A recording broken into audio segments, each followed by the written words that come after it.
नमस्कार, हम रिंकू तिवारी दुबई से। स्वागत बा आप सबके हमारे चैनल पे।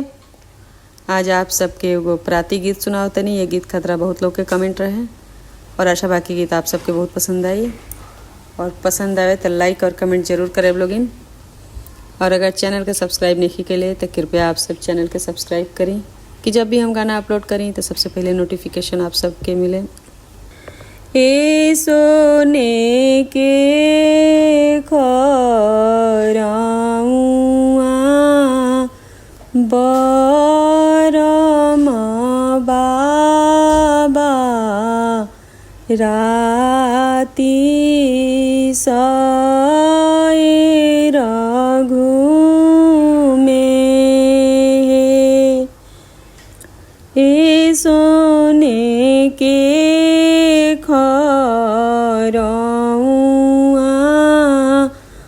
बरम बाबा राती सएर घुमी।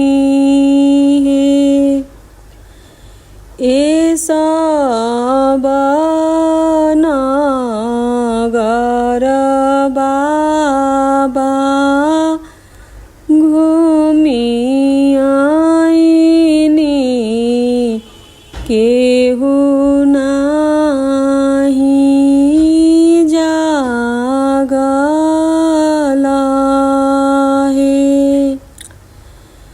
हे सब नगर बाबा घुमी आइनी केहू नाही जागला एक जे जागिले जग करता साहेब जेकरा घरवा जगी होला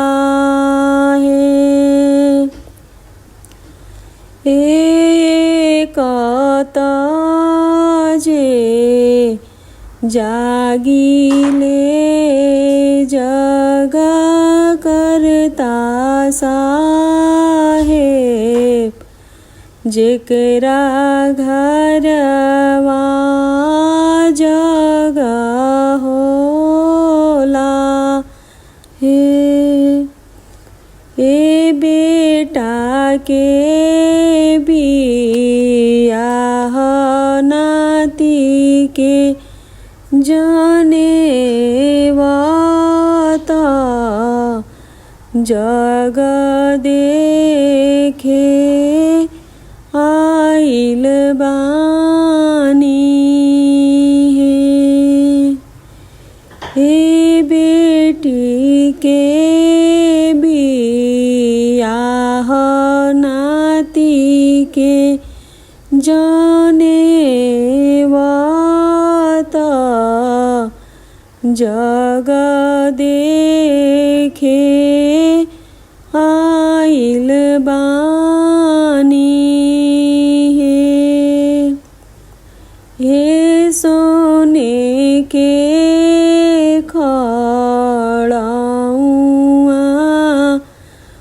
बरम बाबा राती सएर घुमे। हे सोने के खरौआ बरम बाबा राती सएर घुमे।